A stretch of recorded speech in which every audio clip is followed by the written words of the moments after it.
ಇನ್ನು ಮೋದಿ ಮತ್ತು ಅಮಿತ್ ಶಾ ವಿರುದ್ಧ ಸಿಎಂ ಸಿದ್ದರಾಮಯ್ಯ ವಾಗ್ದಾಳಿ ಮಾಡಿದ್ದಾರೆ. ಮೋದಿ ಹಿಂದುತ್ವ, ದೇವಸ್ಥಾನ, ಪುಲ್ವಾಮಾ ಬಗ್ಗೆ ಮಾತನಾಡ್ತಾರೆ. ಜನರ ಕಷ್ಟದ ಬಗ್ಗೆ ಮೋದಿ ಏನಾದರೂ ಮಾತನಾಡಿದ್ದಾರಾ? ಬಡತನ, ನಿರುದ್ಯೋಗ, ಹಸಿವಿನ ಬಗ್ಗೆ ಮಾತನಾಡಿದ್ದಾರಾ? ರೈತರ ಆದಾಯ ದುಪ್ಪಟ್ಟು ಮಾಡ್ತೀವಿ ಅಂತಂದ್ರು ಮಾಡಿದ್ರಾ ಅಂತ ಮೋದಿ ವಿರುದ್ಧ ಗುಡುಗಿದ್ದಾರೆ ಸಿಎಂ ಸಿದ್ದರಾಮಯ್ಯ. ದೇಶದ ಸಂಪತ್ತು 5 ಟ್ರಿಲಿಯನ್ ಮಾಡ್ತೀವಿ ಅಂದ್ರು ಮಾಡಿದ್ರಾ? ಪ್ರತಿಯೊಂದು ಅಕೌಂಟ್ಗೂ 15 ಲಕ್ಷ ಕೊಟ್ರ? ಬಿಜೆಪಿಯವರು ಬರೀ ಸುಳ್ಳು ಹೇಳ್ಕೊಂಡು ತಿರುಗಾಡ್ತಾರೆ ಅಂತ ಮೋದಿ ವಿರುದ್ಧ ಸಿಎಂ ವಾಗ್ದಾಳಿ. ಚನ್ನಪಟ್ಟಣದಲ್ಲಿ ಅಮಿತ್ ಶಾ ದೊಡ್ಡ ಮೆರವಣಿಗೆ ಮಾಡಿದ್ರು. ಅವರ ಇಡೀ ಭಾಷಣದಲ್ಲಿ ಬರೀ ಸುಳ್ಳು ಹೇಳಿದ್ದಾರೆ ಅಂತ ಅಮಿತ್ ಶಾ ವಿರುದ್ಧವೂ ಸಿಎಂ ವಾಗ್ದಾಳಿ ಮಾಡಿದರು.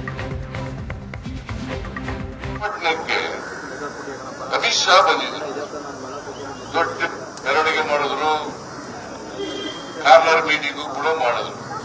ಆದ್ರೆ ಈ ಅವರ ಭಾಷಣ ಬರೀ ಸುಳ್ಳಿನಿಂದ ಕೂಡಿತ್ತು.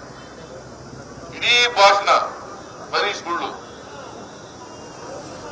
ಕರ್ನಾಟಕ ಸರ್ಕಾರ ಸಿದ್ದರಾಮಯ್ಯನವರು ರಾಜಕೀಯ ಮಾಡ್ತಾ ಇದ್ದಾರೆ. ಬರಗಾಲದ ಬಗ್ಗೆ ಮೆಮೊರಾಂಡಮ್ ಕೊಟ್ಟಿರೋದು ಲೇಟಾಗಿ ಕೊಟ್ಟರು. ಹಾಗಾಗಿ ನಾವು ದುಡ್ಡು ಬಿಡುಗಡೆ ಮಾಡಲಿಲ್ಲ ಎಂದು mister Narendra Modi, mister Narendra Modiji, mister Amit Shah, ನಾನು ಸುಳ್ಳು ಹೇಳಿದ್ರೆ ರಾಜಕೀಯ ನಿವೃತ್ತಿ ಆಗ್ತದೆ. ನೀವು ಸುಳ್ಳು ಹೇಳಿದ್ರೆ ಏನ್ ಮಾಡ್ಬೇಕು? ಅವರು ಏನ್ ಮಾಡ್ಬೇಕ್ರಿ? ಹೋಗ್ಬೇಕಲ್ವಾ? ಮತ್ತೆ ಅವರಿಗೆ ಪಾಠ ಹೇಳ್ತಾರಲ್ಲ, ಪಾಠ ಕಲಿಸೋದೇನು?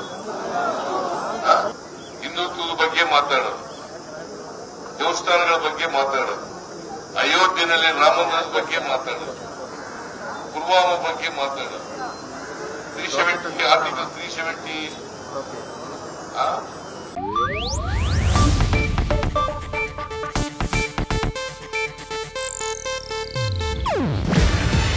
ಇದು ಏಷ್ಯಾನೆಟ್ ನ್ಯೂಸ್ ನೆಟ್ವರ್ಕ್ ಪ್ರಸ್ತುತಿ.